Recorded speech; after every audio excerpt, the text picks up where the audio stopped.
Très bien, merci Madame la Présidente. Alors le 14 janvier 2011, le peuple tunisien contraignait son président Ben Ali à quitter le territoire national, mettant de la sorte un terme à un règne sans partage de 23 années.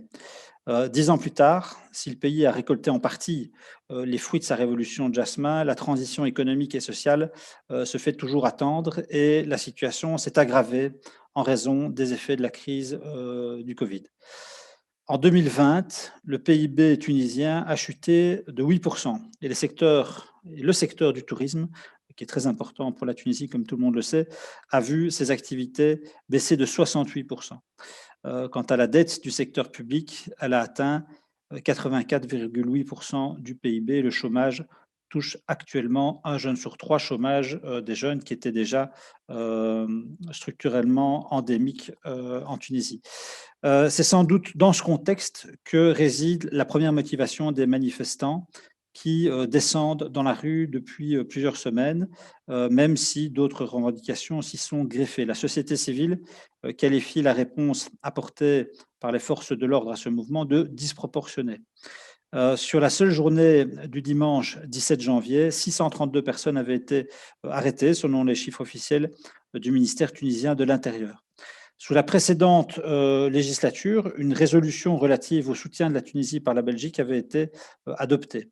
Les demandes adressées au gouvernement fédéral allaient de la coopération militaire au soutien socio-économique et comprenaient notamment le renforcement de notre coopération au développement au moyen de tous les instruments disponibles. C'est l'expression qu'utilisait le texte.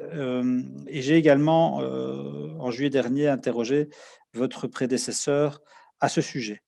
Je souhaiterais réitérer mes questions et savoir, Madame la Ministre, quelles sont les actions mises en œuvre par la Belgique sur le plan bilatéral et européen afin de renforcer l'appui à cette jeune et fragile démocratie. Quid de la possibilité de faire de la Tunisie un partenaire de la coopération au développement belge, sachant que l'accord de gouvernement en ouvre la possibilité. Je vous remercie. Oui, merci Madame la Présidente.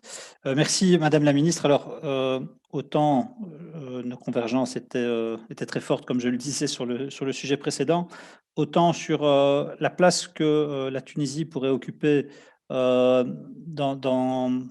notre arsenal de politique de coopération, je pense que nous ne sommes pas totalement alignés.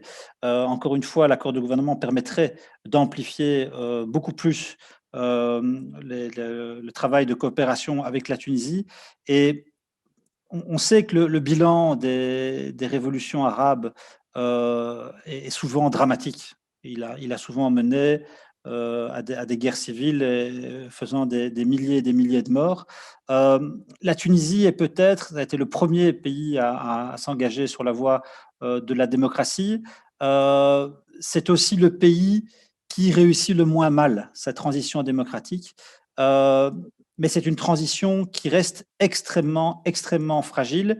Et aussi longtemps que la population tunisienne ne pourra pas goûter les fruits presque dans son assiette, sur la table, chez elle, de cette révolution démocratique, elle restera très fragile avec toujours le risque de rebasculer, comme par exemple ce fut le cas en Égypte, dans des régimes beaucoup plus autoritaires, même si évidemment la société civile tunisienne reste très éduquée et très développée de ce point de vue-là.